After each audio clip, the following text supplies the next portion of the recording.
Hey guys, this is National Master Kevin Yang back at it with another video.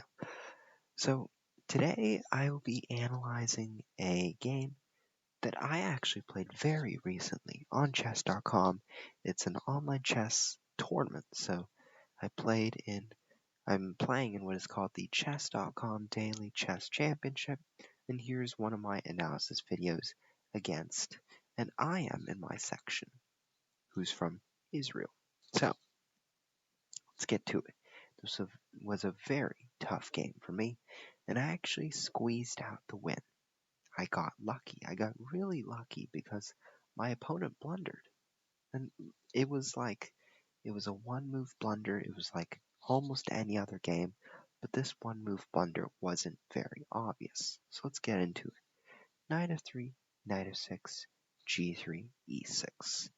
So I like to recommend that if you don't want to face like a really sharp opening in the center, just avoid confrontation. Just stay chill, just castle, develop your pieces, and move on. So after c4, you sort of half challenge the center, and after that, you play b3. You bring the other bishop out, and I play d4, but then I bring the bishop out, and after bishop g4, here I am out of my theory. I don't know what to do, so I play knight e5. Our opponent plays bishop e6, and here I think, okay, I have a few options. One, I take, take, and play queen c2, and bring the knight out, and try to work against this isolated pawn. Right, so that's strategy number one. Strategy number two is takes, knight d3, bishop b6, knight f4. Work against this pawn. There are multiple ways of thinking about it, but those are my strategical targets. So, after bishop e6, d takes, bishop takes, I decided to go with strategy number one, particularly because I thought this was much a greater asset to get rather than this guy. Because I thought, okay, I get this guy, and then this guy would be sort of weak. But after knight d7, I found my job not as easy as I thought. So knight c3, rook c8, knight a4, and now I was starting to see, okay, he might be able to play c5 and d4. I gotta prevent him from doing that. I play e4 first, that way if he plays c5, I take this pawn. But after rook e8, rook fd1, I find bishop f6 trading off my good bishop for his okay bishop, right? This bishop has much more potential on this diagonal than this bishop had right here. And so, at this moment I sort of thought, what if I played rook a d1? Right after bishop f6, I could just ignore it if I wanted to. Right? And if black plays d4, well then you play f4 and e5. Right? So I could have just ignored the trade here. But in this case, I cannot ignore the trade because if I move my bishop, well, my rook will be gone.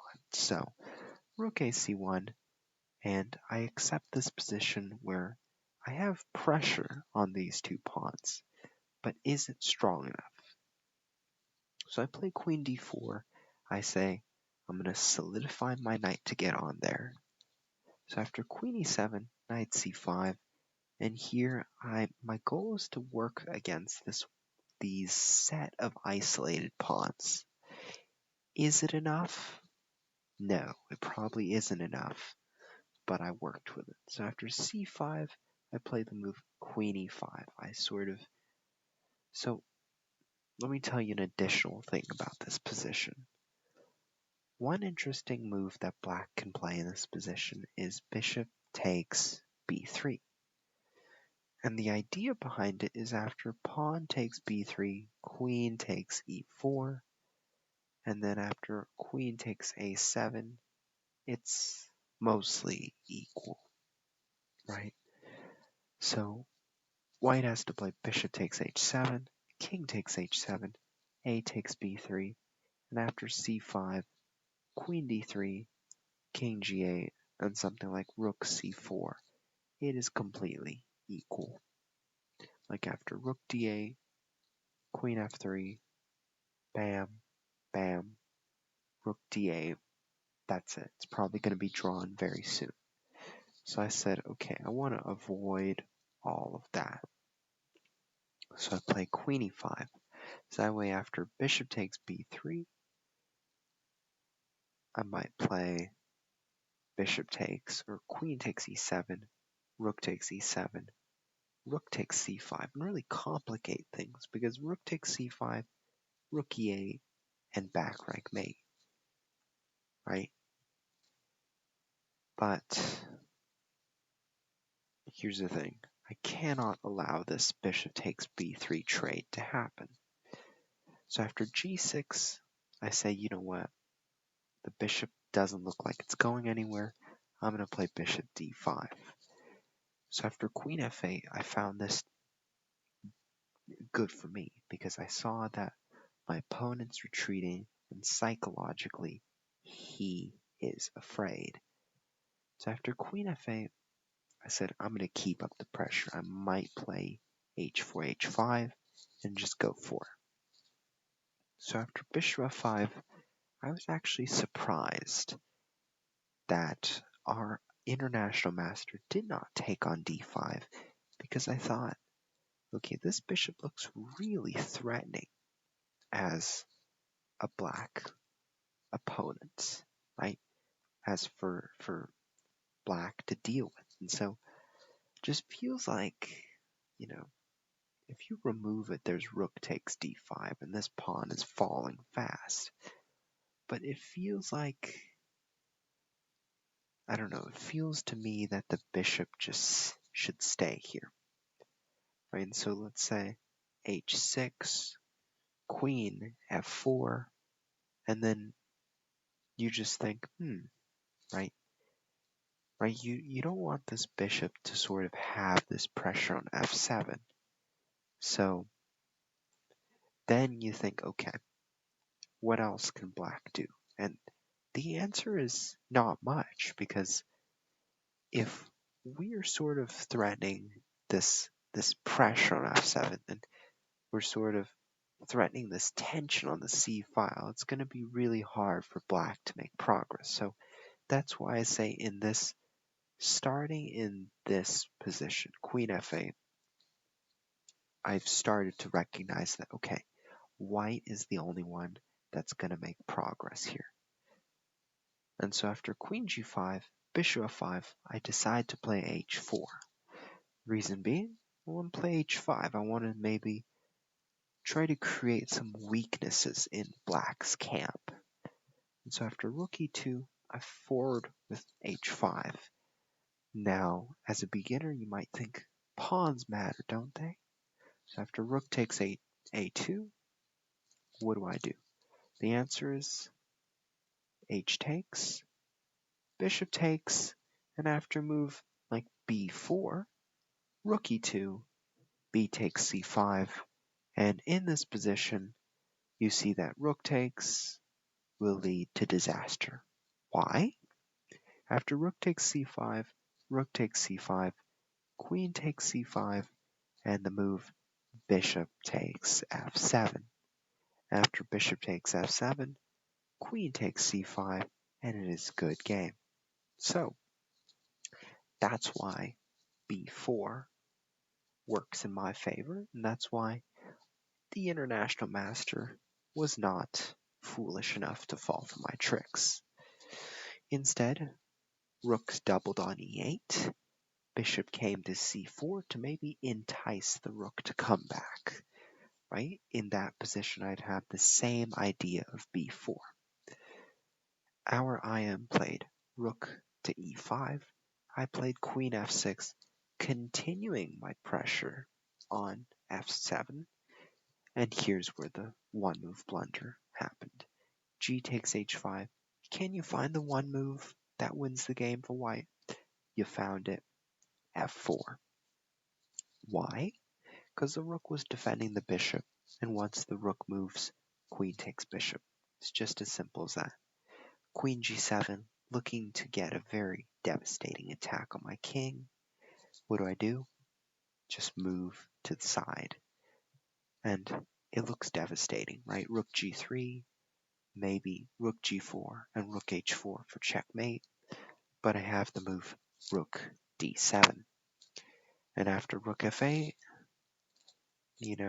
at this moment I was sort of wondering, how do I finish it off, right? Because you start to realize, okay, I have the pressure, but what else can I do? Now, the ideal thing I want to do is rook d1, rook takes, and rook d8.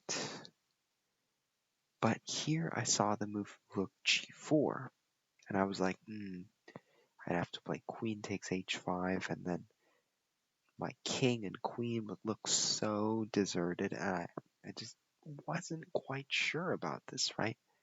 So I searched for a better solution. And I'm very proud of this move, but rook takes f7. After rook takes f7, the move rook d1, and I was declared the victor. Why? Why, do you ask, am I the victor? Well, first of all, the bishop creates a pin, so obviously this rook cannot move. So let's say I play the move rook g4, right? Same move, looking for checkmate. I have rook d8. Notice the rook can't move because the bishop is pinning it. So after queen f8, rook takes f8, king takes f8, queen takes f7, checkmate. So now you see that white's threat is rook d8. So what is the move that black can play? So let's say queen f8, right? Queen f8 just prevent the white rook from coming to d8. Well, after bishop takes f7, queen takes f7, rook d8 check, king g7, and rook d7, pinning the queen, the king, and that will be good game as well. So what really was this deciding factor? So ultimately I felt like the knight takes c6 strategy wasn't as effective. And so maybe knight d3 and knight f4 was maybe a little more effective than I thought. So instead I went with this slowly looking to crumble the structure of black here. But I didn't get it, right? Like, although I stripped these two pawns of protection, it felt like black was still fully functioning, and I sort of really underestimated the impact. After bishop d5 and all this pressure, right, the game really came down to this one move blunder. So after f4, I finally got a win. Now you might ask, so if I don't take on h5, what options do I have? Well, the simple answer is trade queens, right? There's so much pressure going on, so just trade queens. What would I have done? Rook d6, try to defend that. But here you can take. There's no more f4 because queen takes g3. And suddenly, the tables have turned. So a simple move, queen g7, could have averted the crisis. And so hopefully you enjoyed my game analysis.